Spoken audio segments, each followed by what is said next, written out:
Hello दोस्तों। तो गतिमान आवेश तथा चुंबकत्व के आंकिक प्रश्न में आज हम सब लोग चुंबकत्व पर आधारित आंकिक प्रश्न को सॉल्व करने वाले हैं। तो अभी तक 5 वीडियोस में हम लोगों ने टोटल मूविंग चार्ज यानी गतिमान आवेश के आंकिक प्रश्न को कवर कर लिए हैं और आज हम इसका 6 जो वीडियो ये है इसमें शुरुआत करने जा रहे हैं चुंबकत्व की। और चुंबकत्व में सबसे पहला यानी का नंबर है बालाजी प्रकाशन से धारावाही वृत्ताकार खंड लूप तथा कुंडली द्वारा उत्पन्न चुंबकीय क्षेत्र।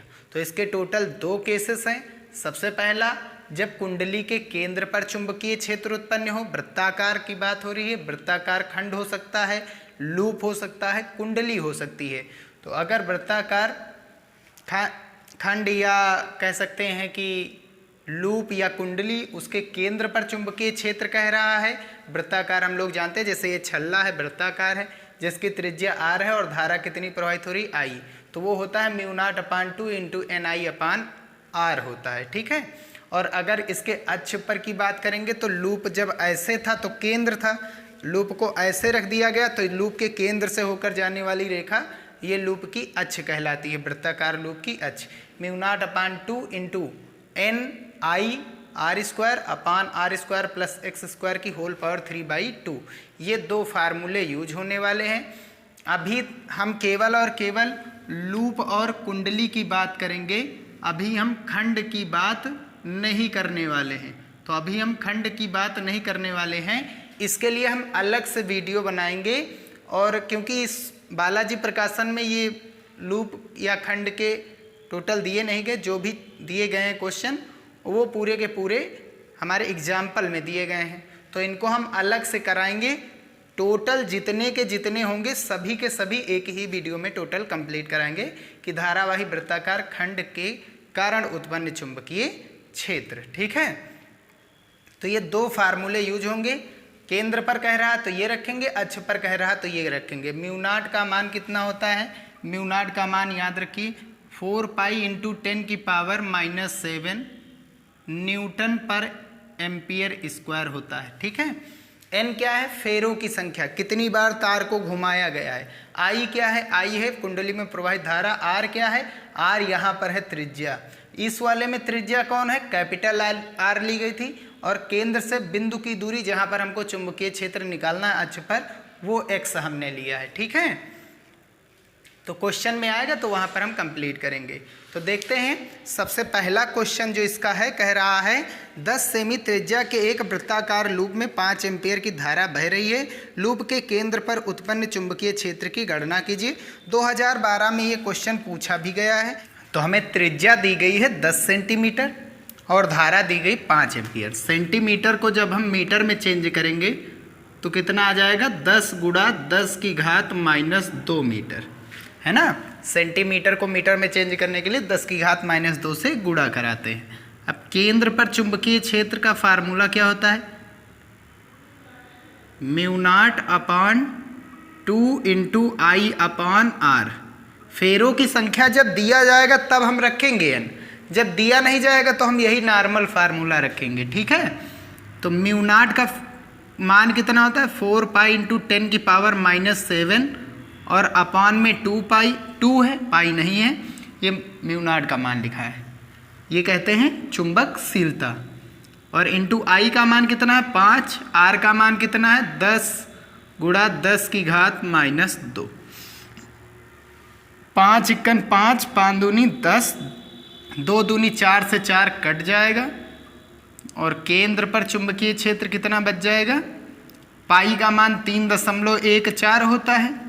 10⁻2 है, ऊपर जाएगा तो प्लस का 2 हो जाएगा और 7 माइनस के प्लस के 2 कितने बचेंगे? -5। और इसका मात्रक क्या होता है? डायरेक्ट लिख दीजिए टेस्ला या वेबर प्रति मीटर स्क्वायर, और या फिर Nm/A/m, हम कुछ भी लिख सकते हैं, ये आंसर बन जाएगा। तो चलिए बच्चों अब हम सेकेंड वाला क्वेश्चन देखते हैं। सेकेंड क्वेश्चन क्या कह रहा है?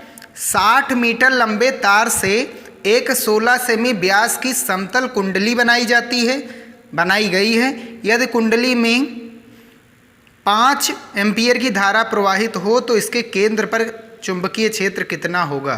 तो 60 मीटर लंबा तार है, एक तार है जिसकी लंबाई कितने मीटर है, 60 मीटर की है। और इस तार से क्या बनाया जाता है, एक कुंडली बनाई जाती है जिसका व्यास कितना, 16 सेमी। तो एक कुंडली वृत्ताकार बनाई जाती है जिसका व्यास कितना है, जिसका व्यास यानी कि ये होता है केंद्र से होकर जाने वाली, एक छोर को दूसरे छोर से मिलाने वाली रेखा वो होती है जीवा, लेकिन अगर जीवा केंद्र से होकर के जा रही तो वो व्यास है। तो 16 सेमी का एक व्यास का मतलब वृत्त खींचना है। 60 मीटर लंबा तार है, तो यहाँ से घुमाना शुरू करेंगे, यहीं पर आएंगे तो एक बार, भाई तार इतना बड़ा है, इतना बड़ा तार है, उसे हमने घुमाना शुरू किया, क्या कोई ज़रूरी है वो एक बार में ही आ जाए, छोटा बनाना, 16 सेमी व्यास का ही बनाना, लगभग इतना ही बनाना, और 60 मीटर लंबा तार है तो ये एक बार में तो आएगा नहीं। तो एक बार जब घूमेगा तो तार की कितनी लंबाई कवर होगी, तार की लंबाई कवर होगी 2 पाई इंटू आर। आर क्या है, इसकी त्रिज्या है, समझो बात। यहाँ से एक बार घुमाएंगे तो कितनी लंबाई कवर हुई, 2 पाई आर। कितनी बार घूमेगा हमको तो पता है नहीं, 60 मीटर तार है तो एक बार घूमेगा तो 2 पाई आर होगी, दूरी तय होगी। इस 60 की कितना हिस्सा गया, 2 पाई आर गया। अगर 2 बार घूमेगा तो फिर एक और 2 पाई आर, 3 बार घूमेगा एक और 2 पाई आर, 4 बार घूमेगा एक और 2 पाई आर, यानी एक बार घूमा तो 2 पाई आर, 2 बार घूमेंगे तो 2 आ गए 2 पाई आर, 3 बार घुमाएंगे तो 3 आ गए 2 पाई आर, 4 बार घुमाएंगे तो 4 से गुणा, 5 बार घुमाएंगे 5 से गुणा, 6 बार घुमाएंगे तो 6 बार गुणा, 7 बार घुमाएंगे 7 से गुणा। ऐसे हमको पता तो है नहीं ये कितनी बार घूम सकता है, भाई 60 मीटर तार है ये तो हमको पक्का है नहीं। हाँ ये चीज़ है कि एक घुमाव में कितना तार का हिस्सा तय हो, मतलब कवर किया जाएगा, 2 पाई आर कवर होगा एक घुमाव में। अब कितनी बार ये घुमाया जा रहा है, हमने मान लिया n बार घुमाने पर कितना कवर होगा, 60 मीटर लंबाई वाला तार कवर होगा। तो ये 60 मीटर लंबाई का तार एक बार घुमाएंगे वृत्त में तो फिर कितना कवर होगा, 2 पाई आर। 2 बार घुमाएंगे तो 2 गुणा 2 पाई आर, 10 बार घुमाएंगे तो 10 गुणा 2 पाई आर। ऐसे हमको पता तो है नहीं कि ये कितनी बार घूमेगा, तो n बार घुमाएंगे तो n गुणा 2 पाई आर। ठीक है, तो ये फार्मूला भी याद कर लीजिए, L बराबर ये लंबाई n के गुणा में 2 पाई आर होता है। कक्षा 10 की मैथ में ये बहुत था, एक रूप से दूसरे रूप में ढाला जाता था जब कोई आकृति को। तो यहाँ से मेन काम है कितनी बार ये घूमेगा तार। भाई हमको बनाना छोटा सा वृत्त और तार इतना बड़ा लंबा है, तो उसके लिए घुमाव कितनी बार आएगा, मेन फेरों की संख्या होगी।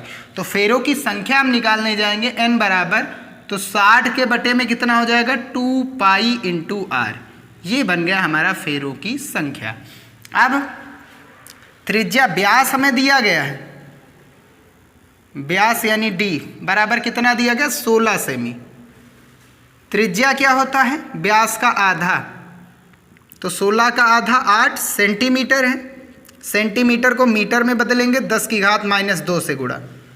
ठीक है, फेरों की संख्या हम निकाले ले रहे हैं, 60 के बटे में 2 पाई इंटू आर का मान कितना आया है, 8 गुणा 10 की घात -2। ये n का मान मिल गया। धारा कितनी प्रवाहित हो रही है, कह रहा है लूप में धारा जो प्रवाहित हो रही है 5 एम्पियर की ही है। अब केंद्र पर चुंबकीय क्षेत्र क्या होता है, μ0/2 इंटू NI/R। n क्या है, फेरों की संख्या। कैपिटल N से लिखो चाहे स्मॉल n से, बात तो वही है, यही है। तो μ0 का मान कितना होता है, 4 पाई इंटू 10 की पावर -7 अपान में कितना है 2 इंटू n का मान कितना हमारे पास 60 के बटे में 2 पाई इंटू 8 इंटू 10 की पावर -2। ये हो गया हमारा n का मान। i का मान ऊपर है कितना, 5, ऊपर है 5। r देखो सूत्र में कहाँ है, नीचे है, बटे में है, तो बटे में देखो इसके साथ ही लिख देंगे। कितना है r हमारे पास है 8 गुणा 10 की घात -2। ठीक है, अब हम 2 पाई 2 दूनी 4 पाई से 4 पाई कैंसिल कर देंगे। अब इससे काटेंगे तो 4 से काटेंगे तो 4 दूनी 8 और 15 चौके 60, ठीक है, 4 से काट रहे हैं। अब 15 पछी 75, 15 पछी 75 और 8 दूनी 16 के गुणा में -2 -2 माइनस के 4, ऊपर जाएंगे तो प्लस के 4, नीचे माइनस के ऊपर जाएंगे प्लस के 4। हल करेंगे, 75 को भीतर रखना है, 16 को बाहर, 16 चौके 64, कितना बचा 11, दशमलव लगाएंगे तो 0 बढ़ जाएगा। अब 16 छक्का 96, कितना बचा 14 बचा, दशमलव लगा है 0, 16 8 128, तो ये 4.68 गुणा 10 की घात -3 है ना, -7 + 4 -3 टेस्ला, ये बन जाएगा चुंबकीय क्षेत्र, आंसर। ठीक है, तो चलिए हम बात करते हैं नेक्स्ट क्वेश्चन की। क्वेश्चन नंबर 3, एक समतल वृत्ताकार कुंडली में 100 फेरे हैं तथा इसकी त्रिज्या 3 सेमी है। इस कुंडली में 2 एम्पीयर की धारा प्रवाहित की जाती है। कुंडली की अक्ष पर स्थित कुंडली के केंद्र से 4 सेमी की दूरी पर स्थित बिंदु पर चुंबकीय क्षेत्र की तीव्रता की गणना कीजिए।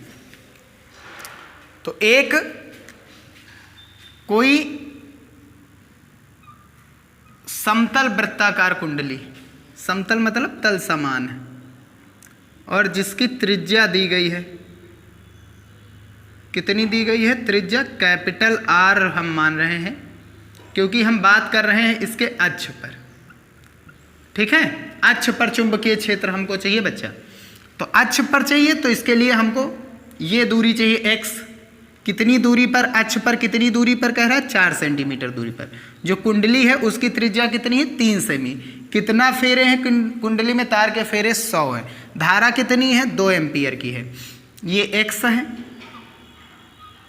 ठीक है, ये फार्मूला होता है, हमने बताया था μ0/2 × NiR² + x² की होल पावर 3/2। तो हमको यहाँ करना क्या है, सबसे पहले हम फार्मूला लगाते हैं। तो अक्ष पर जो चुंबकीय क्षेत्र होता है μ0/2 × फेरों की संख्या दी गई, ठीक, NiR², ये जो पूरी वैल्यू है इसको हम स्मॉल r मान लेते हैं। क्या मान लेते हैं, स्मॉल r। चलिए हटाइए, रहने दीजिए, अभी ना करिए। कैपिटल R² + x² की होल पावर 3/2। तो सबसे पहले हम इसकी वैल्यू निकाल रहे हैं, R² + x²। R कितना है हमारे पास, कैपिटल R² + x² की वैल्यू हमको निकालनी की होल पावर 3/2।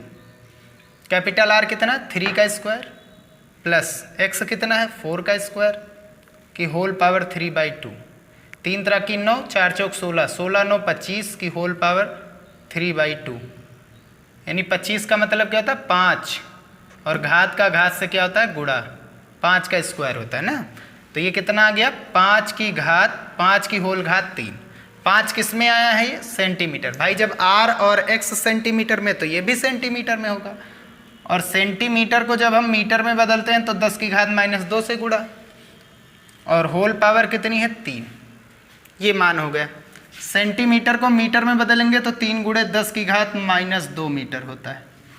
ठीक है, फार्मूले में रखेंगे μ0 का मान 4 पाई × 10⁻⁻7 अपान में कितना है 2 है, गुणा n का मान 100, धारा कितनी है हमारे पास 2, कैपिटल R का स्क्वायर, कैपिटल R कितना है 3 × 10⁻⁻2 का होल स्क्वायर अपॉन ये पूरी वैल्यू कितने के बराबर आई है 5 × 10 की घात -2 के होल पावर 3 के।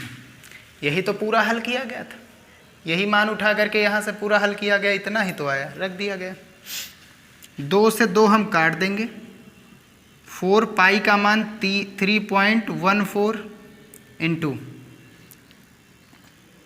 10⁻⁻7 है इंटू 100 इंटू 3 का स्क्वायर होल पावर यानी दोनों का स्क्वायर, 3 का स्क्वायर 9, 2 दूनी 4 माइनस का बटे में 5 की घात 3 है, 25 पंचे 125 गुणा 10 की घात 2 3 6 माइनस का 25 पंचे 125, 25 चौके 100, ठीक है।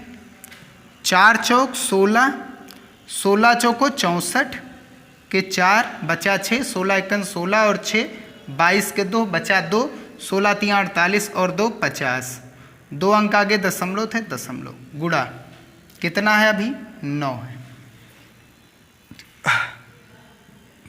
10 की घात 6 माइनस का ऊपर जाएगा तो प्लस का हो जाएगा, 10 की घात -7 -4 माइनस का 11 बटे में अभी भी कितना है 5।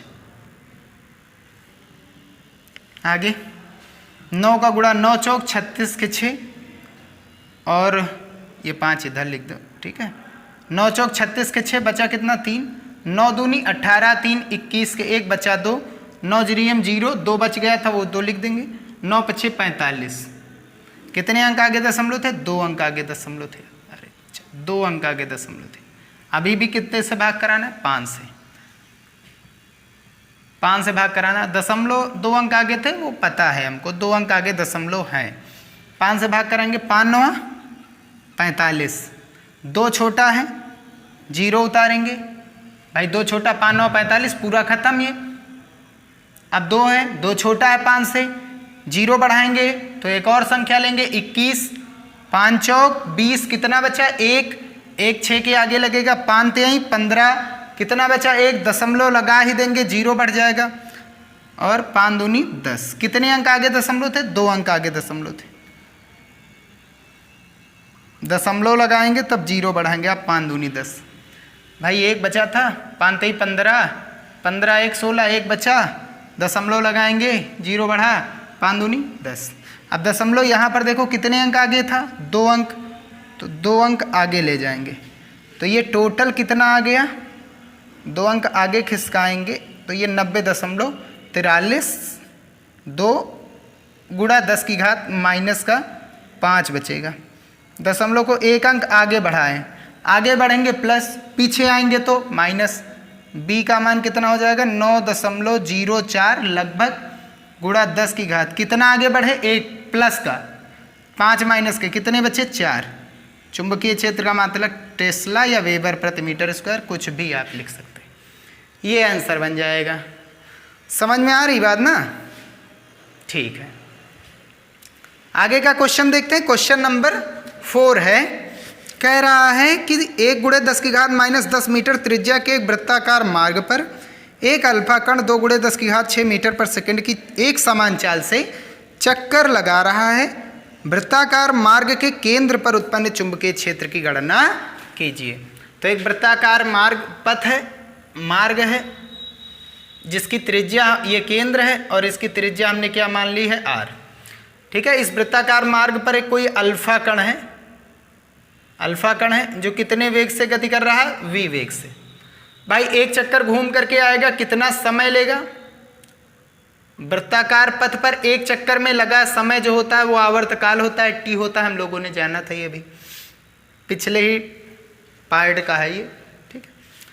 और एक चक्कर की जो दूरी होती है, समय तो t लगता है, एक चक्कर की जो दूरी होती है वो कितनी होती है 2πr। कोई भी वृत्ताकार पथ की दूरी जो होती है एक चक्कर की वो 2πr ही होती है, एक गोल गोल एक चक्कर में घूमो 2πr दूरी होगी। ये क्यों कर रहे हैं आगे देखेंगे। जब फार्मूला हम यहाँ पर केंद्र पर लगाएंगे, B का चुंबकीय क्षेत्र हमको चाहिए केंद्र पर, क्या होता है μ0/2 इंटू NI/r। ये n क्योंकि यहाँ तार की बात नहीं कर रहा, वृत्ताकार पथ की बात कर रहा है, पथ की बात कर रहा है तो यानी पथ कितना होगा, एक ही बार वो घूमेगा, पथ की बात कर रहा है ना तो एक ही होगा n का मान, पथ के लिए n का मान कितना है 1, पथ की बात कर रहा है ना। अब धारा हमको पता नहीं, बाकी तो सब पता है। धारा बराबर क्या होता है, विद्युत धारा बराबर आवेश बटा समय। समय एक चक्कर के लिए कितना होता है t, आवेश एक चक्कर में कितना घूम रहा है, आवेश अल्फा कण का क्यों है 2 इलेक्ट्रॉन के बराबर होता है धनावेश 3.2 × 10⁻−19 कूलाम होता है।